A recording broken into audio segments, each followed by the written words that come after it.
सारेगामा कारवां mini भक्ति।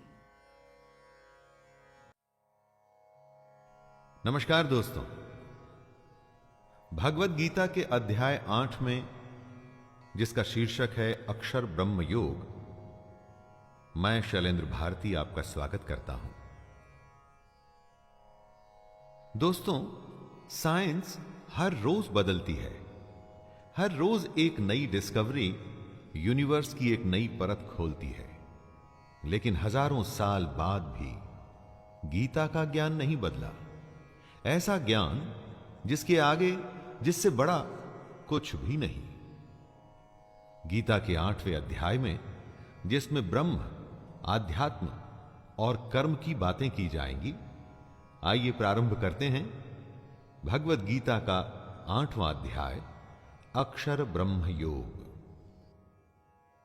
अर्जुन उवाच किं तद्ब्रह्म किमध्य आत्मं किं पुरुषोत्तमं अधिभूतं च किं प्रोक्तम् अधिदैवं किमुच्यते।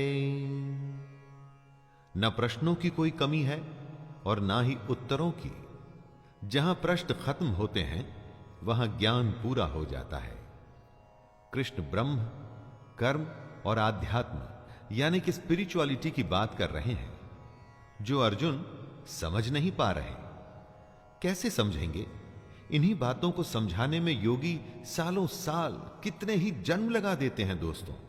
और बात सिर्फ समझने की नहीं है, इन सबको क्रिया में भी लाना जरूरी है। इस ज्ञान को इंप्लीमेंट भी तो करना होगा, लेकिन वो बाद में। सबसे पहले जो अर्जुन समझना चाहते हैं वो जानते हैं। अर्जुन कृष्ण से पूछते हैं, हे पुरुषोत्तम, वह ब्रह्म क्या है? आध्यात्म क्या है? कर्म क्या है? अधिभूत नाम से क्या कहा गया है?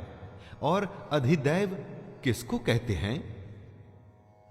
अधियज्ञः कथं कोत्र देहेऽस्मिन् मधुसूदन प्रयाण काले च कथं ज्ञेयोऽसि नियतात्मभिः। अपने सवालों की श्रृंखला को बढ़ाते हुए अर्जुन पूछते हैं, हे मधुसूदन, यहां अधियज्ञ कौन है और वह इस शरीर में कैसे है? तथा युक्त चित्त वाले पुरुषों द्वारा अंत समय में आप किस प्रकार जानने में आते हैं? दोस्तों, अर्जुन ये जानना चाहते हैं कि जो पुरुष अपने चित्त, अपने मन को संयम में ले आते हैं, उन्हें कंट्रोल में कर लेते हैं, वो पुरुष अंत समय में कृष्ण को कैसे जान पाते हैं? ऐसा क्या होता है अंतिम समय में कि उन्हें कृष्ण का ज्ञान हो जाता है? कृष्ण का कहना है कि जो पुरुष अपने मन को संयम में लाके निष्काम कर्म करते हैं, वो एक दिन मुझे प्राप्त होते हैं। लेकिन अर्जुन का प्रश्न है, कैसे? वो कैसे होता है? अक्षरं ब्रह्म परमं स्वभावोऽध्यात्ममुच्यते भूत भावोद्भव करो विसर्गः कर्म संज्ञितः। अर्जुन के सवालों का उत्तर कृष्ण देना शुरू करते हैं। सबसे पहले वो बताते हैं कि ब्रह्म क्या है। ब्रह्म है परम अक्षर। अक्षर का अर्थ होता है अक्षय, यानी कि जो खत्म ना हो, जिसका नाश नहीं होता। उसके बाद कृष्ण आध्यात्म की परिभाषा बतलाते हैं। अपनी आत्मा के स्वरूप को जानना ही आध्यात्म है। और फिर कृष्ण बताते हैं कि कर्म क्या है। भूतों के भाव को उत्पन्न करने वाला जो त्याग है, वह कर्म नाम से कहा गया है। हमारे अंदर हमारे स्वभाव की वजह से अलग अलग इच्छाएं पैदा होती हैं दोस्तों। इन इच्छाओं के त्याग को ही कर्म कहते हैं। इसे आप कर्म की फिलॉसॉफिकल एक्सप्लेनेशन की तरह भी समझ सकते हैं। अधिभूतं क्षरो भावः पुरुषश्चाधिदैवतं अधियज्ञो हमेवात्र देहे देहभृतांवर। कृष्ण अर्जुन के प्रश्नों का उत्तर देते हुए इस श्लोक में बताते हैं कि अधिभूत, अधिदेव और अधियज्ञ क्या है। वो सारे पदार्थ जो खत्म हो जाते हैं, नष्ट हो जाते हैं, उन्हें अधिभूत कहा जाता है। यानी कि सारी दुनिया ही अधिभूत है। और जो अक्षर होता है, जिसका कभी नाश नहीं होता, वो अधिदैव है। कृष्ण कहते हैं, हे देहधारियों में श्रेष्ठ अर्जुन, इस शरीर में मैं वासुदेव ही अंतर्यामी रूप से अधियज्ञ हूं। दोस्तों, हमारे अंदर जो महापुरुष छुपा बैठा है, लेकिन अज्ञान की वजह से हम जिसे नहीं जानते, वो महापुरुष यानी कि कृष्ण ही यज्ञों का अधिष्ठाता है। अंत काले च मामेव स्मरन् मुक्त्वा कलेवरं यः प्रयाति स मद्भावं याति नास्त्यत्र संशयः। मन में कृष्ण को बसा के बस अपना कर्म, अपना कर्तव्य निभाना है, ये कहा है कृष्ण ने। जो ऐसा करता है उसे कृष्ण प्राप्त होते हैं और वो कृष्ण को प्राप्त होता है। अर्जुन ने सवाल किया था कि अंत समय में जो आपको याद करते हैं, उनको आप कैसे समझ में आते हैं। उसी का उत्तर देते हुए कृष्ण कहते हैं कि जो पुरुष अंतकाल में भी मुझको ही स्मरण करता हुआ शरीर को त्याग कर जाता है, वो मेरे साक्षात स्वरूप को प्राप्त होता है। इसमें कुछ भी संशय नहीं है। यम यम वापि स्मरन् भावं त्यजत्यन्ते कलेवरं तं तमेवैति कौन्तेय सदा तद्भाव भावितः। हमारा जन्म एक सेविंग्स अकाउंट की तरह ही चलता है। हमारे किए हुए कर्म, अच्छे और बुरे, दोनों ही उसमें जमा होते हैं और घटते भी रहते हैं। जन्मों का यही हिसाब किताब हमारे अगले जन्मों की रूपरेखा को भी रचता है। कृष्ण कहते हैं, हे कुंती पुत्र अर्जुन, यह मनुष्य अंतकाल में जिस जिस भी भाव को स्मरण करता हुआ इस शरीर को त्याग करता है, उसे वही प्राप्त होता है, क्योंकि वो सदा उसी भाव से भावित रहता है। दोस्तों, यहां कृष्ण कहना चाहते हैं कि मरते हुए जो भाव होता है वो आगे भी जाता है, और अगर मरते हुए कृष्ण का भाव होगा तो वो मनुष्य कृष्ण को प्राप्त होगा।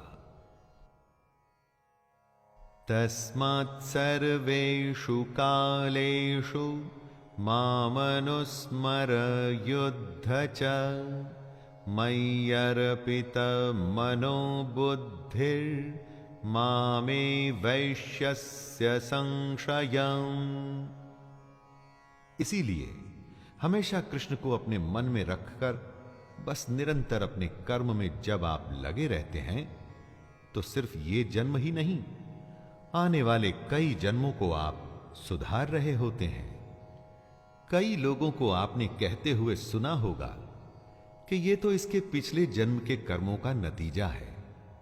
इसी बात को समझाते हुए कृष्ण सलाह देते हैं, हे अर्जुन, तू सब समय में निरंतर मेरा स्मरण कर और युद्ध भी कर। इस तरह अगर अर्जुन हमेशा अपने मन और बुद्धि में कृष्ण को रखेगा, तो एक दिन वो निसंदेह कृष्ण को ही प्राप्त होगा। अभ्यास योग युक्तेन चेतसा नान्यगामिना परमं पुरुषं दिव्यं याति पार्थानुचिन्तयन्। कृष्ण अभ्यास यानी प्रैक्टिस को बहुत बड़ा मानते हैं। इसीलिए वो कहते हैं कि योग आसान नहीं, उसका अभ्यास करना पड़ता है। और योग करते हुए यह भी ध्यान रखना पड़ता है कि आपका चित्त कहीं श्री कृष्ण से हटकर किसी दूसरी ओर न जाए। काम, क्रोध की तरह के भाव अगर आपके मन में आए तो आपका योग वहीं उसी समय खत्म हो जाएगा। फिर आप अपना कर्म, अपने कर्तव्य को नहीं निभा पाएंगे। चित्त को जो संयमित करने में समर्थ हो जाता है, सक्षम हो जाता है, उसी को कृष्ण प्राप्त होते हैं, उसी को भगवान मिलते हैं, उसी की तपस्या पूरी होती है। कविं पुराणमनुशासितारं अणुरणीयांसमनुस्मरेद्यः सर्वस्य धातारमचिन्त्य रूपम् आदित्यवर्णं तमसः परस्तात्। कृष्ण कहते हैं कि योगी अपना कर्म तो करता ही है, साथ में वो पुरुष सर्वज्ञ यानी सब कुछ जानने वाला, अनादि यानी जिसका कभी जन्म नहीं हुआ, जो हमेशा से है, सबके नियंता यानी सब कुछ कंट्रोल करने वाला, सूक्ष्म से भी अति सूक्ष्म, सबके धारण पोषण करने वाले अचिंत्य स्वरूप यानी जो सबको पालता है, सूर्य के सदृश नित्य चेतन प्रकाश रूप और अविद्या से अति परे शुद्ध सच्चिदानंद घन परमेश्वर का भी स्मरण करता है। यहां भगवान के उस परमात्मा के गुणों का वर्णन भी कृष्ण कर रहे हैं और ये भी बता रहे हैं कि योगी कैसे कर्म करते करते उस परमात्मा को याद करता है। प्रयाण काले मनसा चलेन भक्त्या युक्तो योग बलेन चैव भ्रुवोर्मध्ये प्राणमावेश्य सम्यक् सतं परं पुरुषमुपैति दिव्यम्। योग करते हुए अपना ध्यान हमें अपनी भ्रुकुटियों के बीच में यानी कि आईब्रोज के बीच में रखना होता है। दोस्तों, वो पुरुष जिसके मन में भक्ति है, जो अपने कर्म करता है, और वो पुरुष जब अंतकाल में अपने योग बल से भ्रुकुटी के मध्य में प्राण को अच्छी प्रकार स्थापित करके फिर निश्चल मन से स्मरण करता है, तो वो पुरुष दिव्य रूप परम पुरुष परमात्मा को ही प्राप्त होता है। यहां कृष्ण बता रहे हैं कि कैसे अंतकाल के समय आप उस परमात्मा को याद कर उसी को प्राप्त हो सकते हैं। यदक्षरं वेदविदो वदन्ति विशन्ति यद्यत्तयो वीतरागाः यदिच्छन्तो ब्रह्मचर्यं चरन्ति तत्ते पदं संग्रहेण प्रवक्ष्ये। जो वेदों को जानते हैं, उनके अनुसार जिस सच्चिदानंद घन रूप परम पद को अविनाश माना जाता है, अब कृष्ण उसके बारे में बताएंगे। आसक्ति रहित कोशिश करते रहने वाले सन्यासी महात्मा जन जिसमें प्रवेश करते हैं, कृष्ण उस अवस्था के बारे में बताएंगे। और जिस परम पद को चाहने वाले ब्रह्मचारी लोग ब्रह्मचर्य का आचरण करते हैं, उस परम पद को कृष्ण अर्जुन को समझाएंगे। दोस्तों, बहुत बड़ी बड़ी डेजिग्नेशंस होती हैं लोगों की, लेकिन एक होता है सबसे बड़ा पट, जहां से भगवान तक पहुंचने का रास्ता खुल जाता है। अब कृष्ण उसी के बारे में बता रहे हैं। सर्वद्वाराणि संयम्य मनोहृदि निरुध्य च मूर्ध्याधायात्मनः प्राणम् अस्थितो योगधारणाम् ओमित्येकाक्षरं ब्रह्म व्याहरन् मामनुस्मरन् यः प्रयाति त्यजन् देहं स याति परमां गतिम्। दोस्तों, कृष्ण इन श्लोक में एक प्रोसेस की बात कर रहे हैं, वो प्रणाली जो आखिरी समय में आपको भगवान से मिला सकती है। जरा ध्यान से सुनिएगा। सब इंद्रियों के रास्तों को रोककर और मन को हृदय के एकदम अंदर में स्थिर करना है। ऐसा करने के बाद उस जीते हुए मन द्वारा प्राण को मस्तक के बीच में स्थापित करना है। भगवान से जुड़ी योग धारणा में स्थित होकर जो पुरुष ओम अक्षर रूप ब्रह्म को उच्चारण करता हुआ और मुझ निर्गुण यानी बिना गुण वाले ब्रह्म का चिंतन करता हुआ शरीर को त्याग कर जाता है, कृष्ण कहते हैं कि वह पुरुष परम गति को प्राप्त होता है। अनन्य चेता सततम यो मां स्मरते नित्यशः तस्याहं सुलभः पार्थ नित्ययुक्तस्य योगिनिः। प्रेमी प्रेमिका को आपने बहुत बार ये कहते हुए सुना होगा कि तुम्हारे सिवा मेरे दिल में और कोई है ही नहीं। कृष्ण भी कुछ ऐसा ही करने को कह रहे हैं दोस्तों, बस फर्क यह है कि प्रेम कृष्ण से ही होना चाहिए। सुनिए कृष्ण अर्जुन से क्या कहते हैं। हे अर्जुन, जो पुरुष मुझ में अनन्य चित्त होकर सदा ही निरंतर मुझ पुरुषोत्तम को स्मरण करता है, उस नित्य निरंतर मुझ में युक्त हुए योगी के लिए मैं सुलभ हूं, अर्थात उसे सहज ही प्राप्त हो जाता हूं। जिसके चित्त में कृष्ण के अलावा और कोई नहीं, कृष्ण उसी को प्राप्त होते हैं दोस्तों, किसी और को नहीं। यहां कृष्ण से मतलब उस परमात्मा से है जिसकी आत्मा हम सब में है।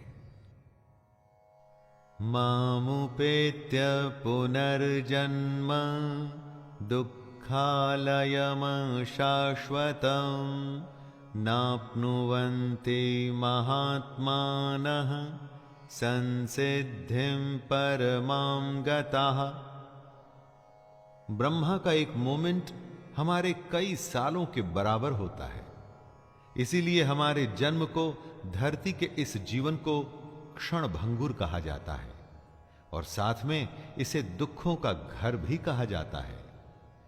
परंतु जो कृष्ण का स्मरण करते हैं, अपने कर्म को निष्काम तरीके से करते हैं, अपने कर्तव्यों को निभाते हैं, उन्हें ही परम सिद्धि मिलती है। और ऐसी परम सिद्धि मिलने वालों को कृष्ण महात्मा जन कहते हैं। कृष्ण कहते हैं, ये महात्मा जन मुझको प्राप्त होकर दुखों के घर एवं क्षण भंगुर पुनर्जन्म को प्राप्त नहीं होते। यानी कि जिनको सच पता चल जाता है ना दोस्तों, सिद्धि उन्हें मिल जाती है, फिर वो पृथ्वी के इस क्षण भंगुर और दुख भरे जीवन में दोबारा नहीं आते। आ ब्रह्म भुवनान् लोकाः पुनरावर्तिनोऽर्जुन मामुपेत्य तु कौन्तेय पुनर्जन्म न वेद्यते। ब्रह्मा की दुनिया हो या हमारी ये धरती, ये सब लोग पुनरावर्ती हैं, यानी कि इनका खत्म होते ही शुरू होना भी तय है। एक तरह के रोटेशन में रहते हैं ये लोग, इसीलिए हमारी दुनिया को मृत्यु लोक कहा जाता है। यहां जन्म होता है और मृत्यु होती है, और यही चक्कर लगा रहता है। इसी बात को कृष्ण समझा रहे हैं। वो कहते हैं, हे कुंती पुत्र, मुझको प्राप्त होकर पुनर्जन्म नहीं होता, क्योंकि मैं कालातीत हूं और ये सब ब्रह्मादि के लोक काल द्वारा सीमित होने से अनित्य है। जो कृष्ण को प्राप्त हो जाता है दोस्तों, वो दोबारा जन्म नहीं लेता। ये सबसे बड़ी समाधि, सबसे बड़ी सिद्धि, सबसे बड़ा योग है। कृष्ण को प्राप्त हो जाने से बड़ा कुछ भी नहीं।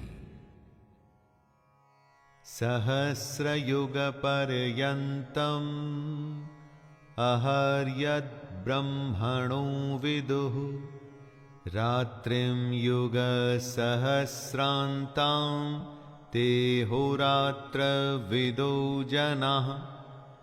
दिन बदलते हैं, मौसम भी बदलता है, और इसी तरह से काल बदल जाते हैं।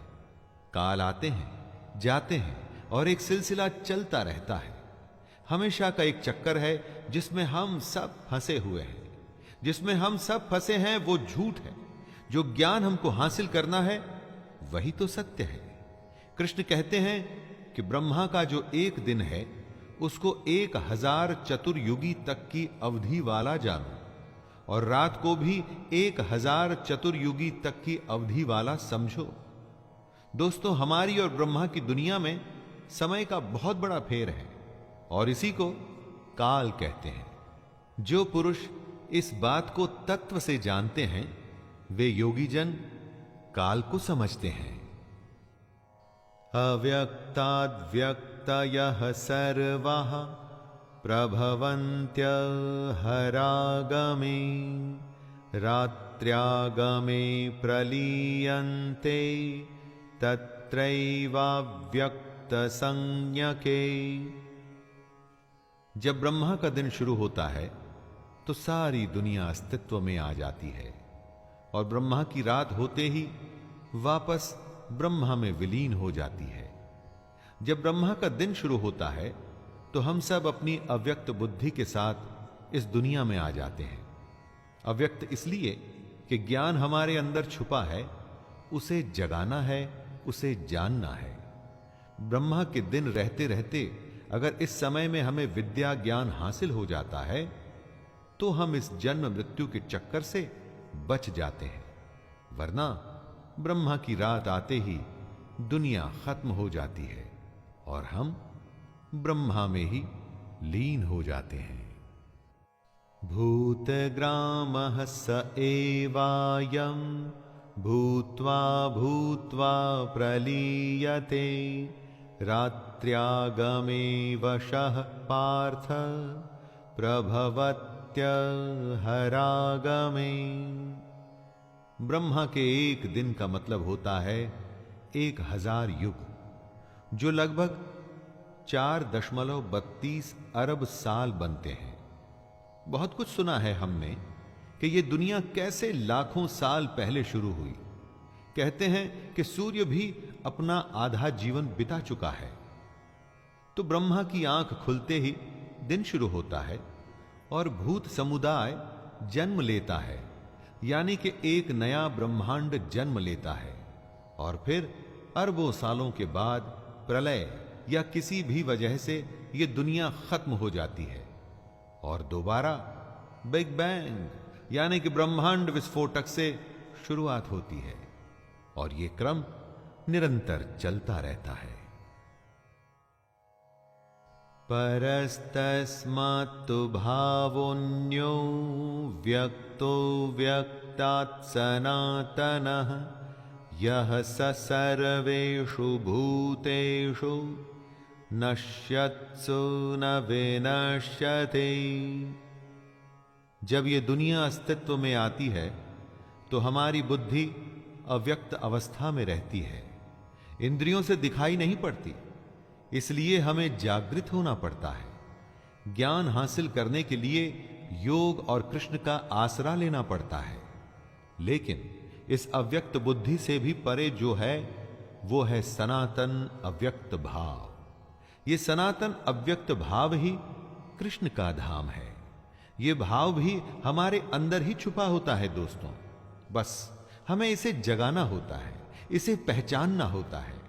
यह भाव अविद्या में अचेत यानी कि अनकॉन्शियस होता है, और विद्या आ जाने से कॉन्शियस हो जाता है।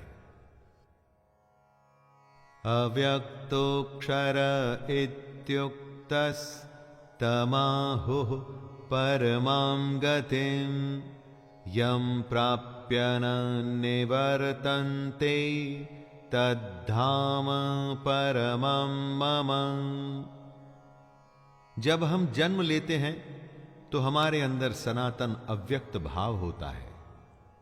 इसी बात को कृष्ण समझाते हुए कहते हैं कि ये जो अव्यक्त है ना, इसे ही अक्षर नाम से पुकारा गया है। इसी अक्षर नाम के अव्यक्त भाव को परम गति कहते हैं। हे अर्जुन, इसी सनातन अव्यक्त भाव को प्राप्त होकर मनुष्य वापस नहीं आते, वही मेरा परम धाम है। दोस्तों, अपने अंदर इसी छुपी हुई भावना को पहचानना होता है। योग का जब हम अभ्यास करते हैं, ध्यान लगाते हैं, अपने कर्मों को निष्काम होके करते हैं, तो वो सब इसी भाव की पहचान के लिए करते हैं। इसको यदि हम आसान शब्दों में कहें तो ये कि अपने अंदर छुपे हुए कृष्ण को पहचानिए। पुरुषः सपरः पार्थ भक्त्या लभ्यस्त्वनन्यया यस्यान्तः स्थानि भूतानि येन सर्वमिदं ततम्।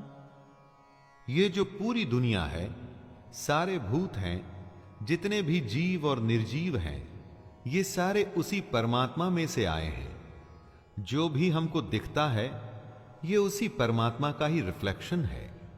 और अगर ऐसे परमात्मा को हासिल करना है तो सिर्फ अनन्य भक्ति से ही हो सकता है। अनन्य भक्ति यानी कि ऐसी भक्ति जिसमें आपके श्रद्धेय के सिवा आपके मन में, आपके चित्त में और कोई नहीं हो।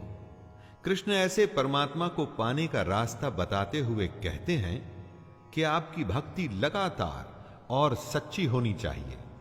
जीवन में कोई भी ध्येय अगर पूरा करना है तो उसके लिए भी तो यही रास्ता है दोस्तों, लगातार और सच्ची लगन। यत्र काले त्वनावत्तिम आवृत्तिम चैव योगिनः प्रयाता यान्ति तं कालं वक्ष्यामि भरतर्षभ। जिनको इस जन्म में ज्ञान हासिल हो जाता है, जो अपने अंदर के परमात्मा को पहचान जाते हैं, उनका पुनर्जन्म नहीं होता दोस्तों। लेकिन जो ऐसा नहीं कर पाते, उनका फिर से बार बार जन्म होता रहता है। हम किस समय अपनी देह को त्याग रहे होते हैं, उसका भी बहुत बड़ा महत्व है। इसी समय, काल और मार्ग को समझाते हुए कृष्ण हमें बता रहे हैं कि शरीर का त्याग करते हुए किन किन बातों का ख्याल रखना चाहिए। आपको याद होगा कि कैसे भीष्म पितामह बाणों की सेज पर लेटे रहे और सही समय आने पर ही उन्होंने अपने शरीर का त्याग किया था। अग्निर्ज्योतिरः शुक्लः क्षणमासा उत्तरायणं तत्र प्रयाता गच्छन्ति ब्रह्म ब्रह्मं विदो जनाः। कृष्ण अगर जीने का ज्ञान देंगे तो क्या मरने का ज्ञान नहीं देंगे? इस श्लोक में वे यही बता रहे हैं कौन सा समय मरने के लिए अनुकूल है। जिस काल में सूर्य चमक रहा हो, ज्योतिर्मय अग्नि जल रही हो, शुक्ल पक्ष का चांद बढ़ रहा हो, उत्तरायण का सुंदर आकाश हो, ऐसे काल में देह त्यागने वाले को ब्रह्म मिलता है। जो ऐसे समय में अपनी देह त्यागते हैं, मृत्यु को प्राप्त होते हैं, उनका पुनर्जन्म नहीं होता। दिन रोशनी, ज्ञान और विद्या का प्रतीक है। शुक्ल पक्ष निर्मलता से जुड़ा हुआ है। अग्नि को ब्रह्म तेज का प्रतीक माना गया है। धूमो रात्रिस्तथा कृष्ण क्षणमासा दक्षिणायनं तत्र चांद्रमसं ज्योतिर्योगी प्राप्य निवर्तते। कृष्ण जीने के साथ साथ मरने का भी सलीका सिखा रहे हैं। कौन से काल में मृत्यु उत्तम नहीं होती है, इसी बात को वो बता रहे हैं और कह रहे हैं कि जिस मार्ग में धूमाभिमानी देवता हैं, अर्थात यज्ञ की अग्नि तो हो लेकिन धुएं से ढकी हो, धुआं फैल रहा हो, रात्रि अभिमानी देवता हो, मतलब रात का समय हो, तथा कृष्ण पक्ष का चंद्रमा क्षीण हो रहा हो और दक्षिणायन के 6 महीने हो, उस मार्ग में मरकर गया हुआ सकाम करने वाला योगी पुनर्जन्म लेता है, अर्थात उसको दोबारा जन्म लेना पड़ता है। वो योगी जन्म मरण के चक्कर से मुक्त नहीं हो पाया है। शुक्ल कृष्णे गति हेते जगतः शाश्वते मते एकया यात्यनावृत्ति मन्यया वर्तते पुनः।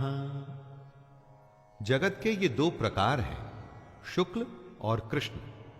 एक में चंद्रमा बढ़ता है और दूसरे में घटता है।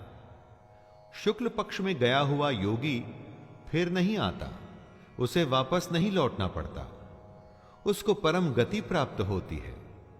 और कृष्ण पक्ष में जब कालिमा हो और प्रकाश क्षीण हो, ऐसे समय में गया हुआ योगी वापस आता है, अर्थात जन्म मृत्यु को प्राप्त होता है। जब तक योगी को पूर्ण प्रकाश न मिले तब तक उसे भजन करना है। योगी सही समय पर ही प्राण त्याग सकता है, अगर समय सही नहीं तो उसको इंतजार करना होगा।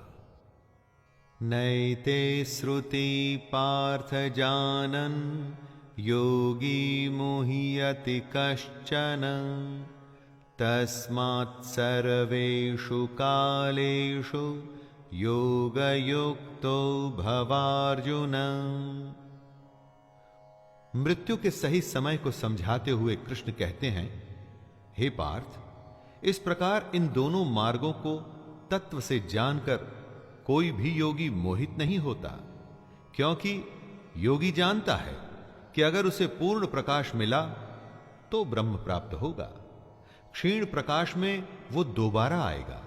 दोनों ही गतियां शाश्वत हैं, यानी हमेशा के लिए। इस कारण हे अर्जुन, तू सब काल में समबुद्धि रूप से योग से युक्त हो, अर्थात निरंतर मेरी प्राप्ति के लिए साधन करने वाला हो। ये सब जानते हुए योगी के पास योग करने के अलावा और कोई उपाय नहीं रह जाता दोस्तों। इसलिए उसे धीर हो बस अपने अभ्यास में लगे रहना चाहिए। वेदेषु यज्ञेषु तपः शुचैव दानेषु यत् पुण्यफलं प्रदिष्टम् अत्येतत्सर्वमिदं विदित्वा योगी परं स्थानमुपैति चाद्यम्।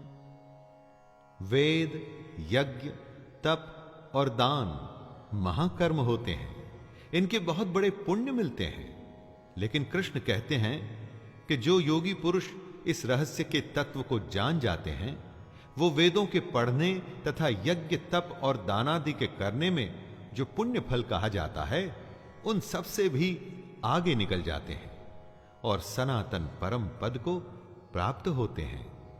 जो परमात्मा के रहस्य को समझ गया, असली तत्व को जान गया ना दोस्तों, तो उसके लिए वेद पढ़ने की कोई आवश्यकता नहीं। यज्ञ भी उसी परमात्मा से जुड़ने का एक नियम है। लेकिन जिस योगी को परम तत्व ही मिल गया, तो वो तो वैसे ही परमात्मा से मिल गया, इसलिए उसे यज्ञ या दूसरे अनुष्ठानों की भी जरूरत नहीं। सबसे बड़ा योगी सबसे बड़े रहस्य को जान जाता है। तो दोस्तों, ये था कृष्ण की भगवत गीता का 8वां अध्याय।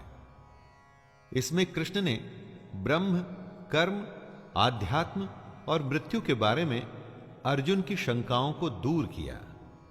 शंकाएं सिर्फ अर्जुन की ही नहीं है दोस्तों, हम सबकी दूर हो रही हैं, है ना? तो आइए 8वें अध्याय को यहीं पर विराम देता हूं और मैं शैलेंद्र भारती आपसे वादा करता हूं कि 9वें अध्याय में फिर से मुलाकात होगी। तब तक के लिए जय श्री कृष्ण।